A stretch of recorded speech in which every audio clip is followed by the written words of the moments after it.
Hi everyone, welcome back to the channel. I am MSD. It's the first time stopping here, and please do well to subscribe if you haven't already to the channel. I bet you're going to love it here. And I also want to say thank you to all of those that have subscribed. Welcome to the family. You are definitely going to enjoy being on this channel. Okay, so today I wanted to do something different. I've never done this on this channel before, but I thought to myself, I had this urge to share this here because I feel like this, for me, YouTube is my favorite place, my favorite social media handle, and I wanted to come here and share this with you. If you're not a Christian or if you're not a believer, I don't want you to skip through this video. Heck, if you're an atheist, you're welcome here because I feel like what I'm about to share with you guys may touch one person, two persons, three, four.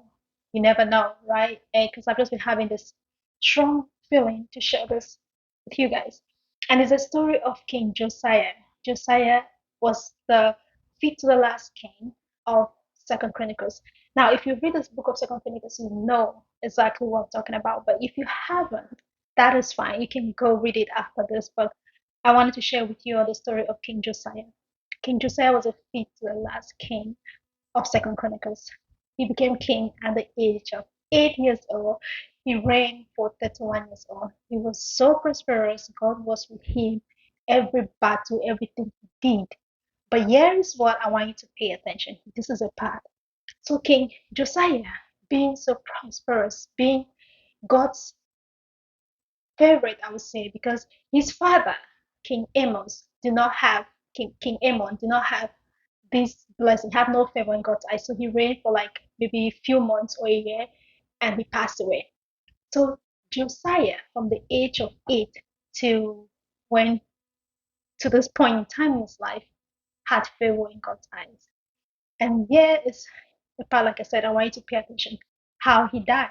King Josiah took himself, injected himself into a battle that had nothing to do with him. And that is how he got killed. He disguised himself and went to this battlefield. He was killed by King Necho, the king of Egypt at the time. And King Necho had told him that this war does not involve him. God is with him. Let him fight his battle. But Josiah, being Josiah, decided to insert himself into that battle. And I want to read this to you guys. Please bear with me while I read to you. So I have my Bible here, and I'm just going to read to you, starting Second Chronicles, starting chapter 35, beginning from 20, all the way to 22.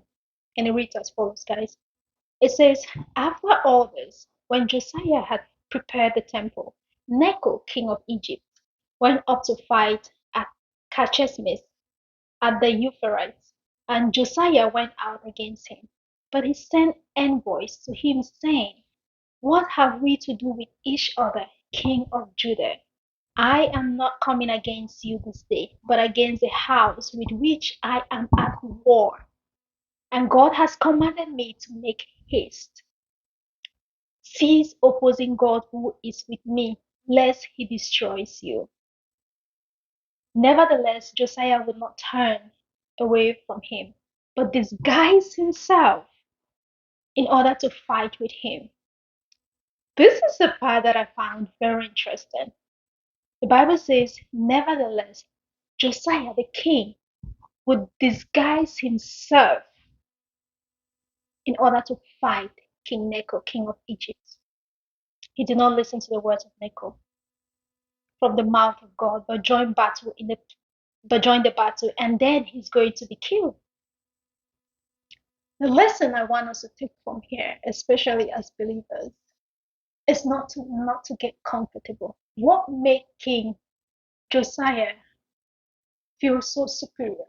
And I started thinking about this. Why did he not listen to Necho? Perhaps Necho was not as holy as he was, or he did not see Necho as somebody who had God's favor or God's blessing as much as he did. Hence, why he even went to the point of disguising himself to go to battle where he'll be killed. And this, to me, this is how most of us are, not just Christians, but a lot of us are like King Josiah. There's a time, or there may be a time in your life, perhaps, where you're so blessed, like everything is working for your good in that season. But somehow you decide to make friends or join groups that you have no business being in. You decide to not listen to others because you feel you are more holy than them, or you feel you're better off than them. Our lives do not belong to us. At the snap of his finger, we can lose everything. And that is why it's important that we stay humble, regardless of how blessed you are or you think you are. It is so important that you become humble. It is so important that you know what battles are yours to fight and what battles are not yours for you to enter into. This is a very prosperous king. Actually, his forefathers, they will start off having, some of them will start off having favors in God's eyes, and they end up backsliding. Others did not have favors at all. His father did not even have favor at all in the eyes of God. He had favor from the age of 8 years old, and he reigned for 31 years old, being so prosperous. But what would make a king, such a king with such blessings of God, decide to disguise himself and enter into a battle that had no business to do with him? Even though the king had told him, King Neko had told him, God, I don't have any fight with you. This is not, we are not fighting each other. And God has told me to tell you, stay away from this fight. And he goes, oh, I'm God's favorite. What is this man talking about? We all know you. I became king at 8. And look at me, you know? And then he did not listen to King Neko. And sometimes we Christians are like that. We believers are like that. Somebody might tell you something, you look at them like, oh, this person. Do you know the God I serve? As if the person doesn't serve the same God as you. Just because somebody may not be or may not know the Bible, the words of the scriptures, Genesis to Genesis, or can recite it, Genesis to Revelation, doesn't make them less of God's children, doesn't make them less of God's children. We should know that. You should know that. So I want us to be careful with the battles we involve ourselves in. With And those battles could be friendships, those battles could be meetings, those battles could be co-workers, it could be anything. In mind, we need to pick and choose your battles carefully. Seek God's guidance, seek God's face, and be careful of pride. Be careful of being so proud that you forget the God that created you. Okay, friends, that was all I wanted. This is all I wanted to share with you guys. I've read the entire book of Second Chronicles. Second Chronicles is very interesting. Look at it. And how do I know that Josiah was a fit king? Because I made notes.